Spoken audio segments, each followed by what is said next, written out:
Cet épisode a été créé à partir de l'anglais en utilisant l'intelligence artificielle. Bienvenue dans Follow Him Favorites. C'est ici que John et moi partageons une histoire en rapport avec la leçon de la semaine. John, cette semaine, nous sommes dans le chapitre 5 de la Genèse et le chapitre 6 de Moïse, qui raconte comment Adam et Ève ont enseigné librement à leurs enfants. Enoch a fait de même. Ces chapitres parlent aussi beaucoup du libre arbitre et de son importance pour Dieu. J'ai une histoire qui mélange tous ces éléments. Ce n'est pas une histoire que je raconte souvent, car elle est très significative pour moi, mais elle comporte quelques éléments amusants. Il y a de nombreuses années, lorsque ma fille chérie était notre unique enfant, elle s'appelait Madeleine. Elle s'appelle désormais Madeleine Pitts. Elle s'est récemment mariée. À l'époque, elle n'était que ma petite fille, Madeleine Smith. J'ai fait un rêve à son sujet. Dans ce rêve, j'étais de retour chez moi, dans le sud de l'Utah. Si vous êtes déjà allé à St. George, vous savez qu'il y a de grandes falaises rouges partout. Quand nous étions enfants, nous jouions sur ces falaises. Nous jouions à faire rouler des pierres le plus près possible des voitures, sans les heurter. Des jeux amusants comme ça. Oui. John, quand on est enfant, ces falaises sont amusantes et excitantes. Mais quand on est papa, elles sont dangereuses. Dans mon rêve, je me trouve au sommet d'une de ces falaises rouges avec ma petite fille, Madeleine. Elle a probablement 3 ou 4 ans. Bien sûr, je lui dis de ne pas s'approcher de la falaise parce que je ne veux pas qu'elle se blesse. Alors je lui dis, ne t'approche pas de la falaise. Elle regarde automatiquement dans cette direction et se dit, je vais m'approcher de la falaise, parce que c'est ce que font nos enfants. Elle commence donc à s'approcher de la falaise. Dans mon rêve, encore une fois, c'est un rêve. Je lui dis, « Hé, arrête-toi là où tu es. Je ne veux pas que tu t'approches de la falaise. » Et elle a trouvé ça plutôt drôle, m'a souri et s'est mise à courir plus vite vers la falaise. Je commence à m'inquiéter, John. Je m'approche d'elle et j'utilise ma voix de papa. « Tu as une voix de papa, John ?» J'utilise ma voix de papa. Oh, je crois que oui. Madeleine, arrête-toi là. Elle s'est retournée, elle avait le dos à la falaise, elle m'a regardé et j'ai dit « Hé, arrête-toi là, je vais venir te chercher. » J'ai donc fait un pas vers elle, elle a souri et a reculé d'un pas. Et j'ai dit « D'accord ?» J'ai dû utiliser ma voix de papa, n'est-ce pas? Comme Madeleine Smith, n'est-ce pas? Utiliser son nom complet, Madeleine Smith. Ne bouge pas, je vais venir te chercher, ne bouge pas. J'ai fait un pas vers elle et elle a reculé d'un autre pas. Nous avons fait cela plusieurs fois et elle se rapprochait de plus en plus du précipice. Je commençais vraiment à m'énerver contre elle et elle ne m'écoutait pas. Elle se contentait de sourire. Elle n'avait aucune idée du danger dans lequel elle se trouvait, mais je n'arrivais pas à la faire m'écouter. John, si j'avais su que c'était un rêve, je l'aurais attrapée et emmenée à Disneyland. Mais à ce moment-là, je pensais vraiment que c'était réel. C'était tellement réel.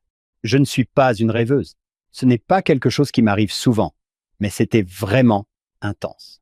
Dans mon rêve, j'avais le sentiment que je devais faire quelque chose qui allait totalement à l'encontre de ma nature, à savoir m'éloigner d'elle. Et j'ai pensé cela automatiquement. Non, non, non, non. Si je m'éloigne d'elle et qu'elle recule d'un pas, c'est fini. Je ne pourrai plus l'atteindre. Et j'aurais dû savoir que c'était un rêve, John, parce que j'ai fait ce qu'il fallait. J'ai reculé d'un pas et elle m'a regardé d'un air un peu perplexe. Cette petite fille, et elle a fait un pas vers moi. John, la réaction automatique que j'ai eue quand elle a fait un pas vers moi a été de m'approcher d'elle et de la serrer dans mes bras. Mais je me suis dit, bon, ça ne va pas marcher, ça ne va pas marcher. Recule encore d'un pas. J'ai donc reculé d'un autre pas, elle m'a regardé d'un air perplexe et a fait un pas vers moi et je me suis dit, qu'est-ce que je fais? Pourquoi restons-nous près de cette falaise? Je me suis retourné et je me suis enfui. Elle a ri et m'a couru après et nous nous sommes éloignés de la falaise. Puis, je me suis réveillé. Plus tard, je discutais avec ma femme, Sarah, et je lui ai raconté ce rêve. Je lui ai donné tous les détails. John, tu connais Sarah? Elle m'a dit, c'est un rêve assez incroyable. Tu sais ce que ça signifie, n'est-ce pas? Et j'ai pensé, oui, non, oui, je ne sais pas, bien sûr. Oui, oui, bien sûr que je sais. Je lui ai dit, pourquoi ne me dis-tu pas ce que tu penses que cela signifie? Puis, je te dirai ce que j'en pense.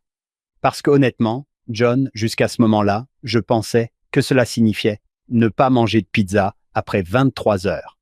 Elle m'a dit, vous avez tendance à élever vos enfants comme vous avez été élevé, ce qui était assez dur. J'étais un tout nouveau parent à l'époque. C'était notre premier enfant. Elle m'a dit, vous avez tendance à élever vos enfants comme ça. Et je pense que quelque chose vous dit que c'était le paradis, a-t-elle dit. Je pense que quelque chose vous dit que lorsque vous faites cela, vous la poussez en fait vers les choses même que vous ne voulez pas qu'elle fasse. Très intéressant. Cela m'a beaucoup marqué, John, et je me souviens avoir dit quelque chose comme « Oui, c'est exactement ce que je pensais. Oui, c'est ce que je pensais. Oui, c'est exactement ce que je pensais. » Elle avait raison. J'avais tendance à vouloir que ma maison fonctionne selon mes règles.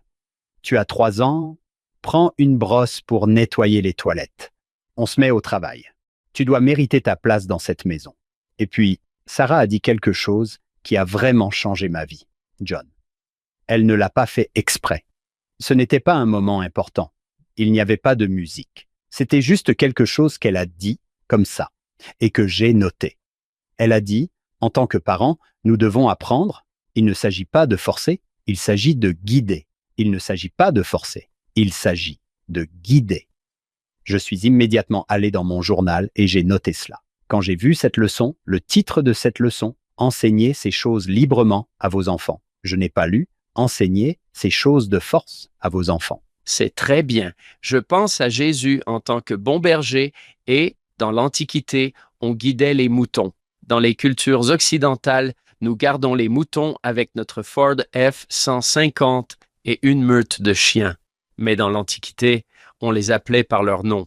Ils connaissaient votre nom et vous les guidiez. C'était un peu cette idée-là. J'ai besoin d'avoir plus de rêves, Hank. Oui, mais ce n'est pas quelque chose qui m'arrive souvent. Mais il y a quelque chose à ce sujet, en particulier chez certains enfants. Et ma fille est l'une d'entre eux qui pensait simplement « Ne me forcez pas, je résisterai à la force ». Ce qui est très divin, n'est-ce pas, John?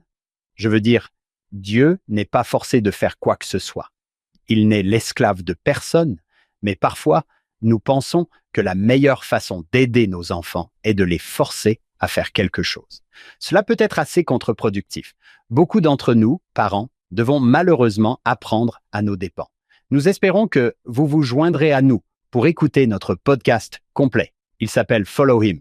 Vous pouvez le trouver partout où vous écoutez vos podcasts. Cette semaine, nous recevons le docteur Kerry Muhlestein, John Kerry Muhlestein, égyptologue brillant, amusant. Il a tout pour plaire. Vous allez l'adorer. Rejoignez-nous là-bas et revenez la semaine prochaine. Nous ferons un autre Follow Him Favorites.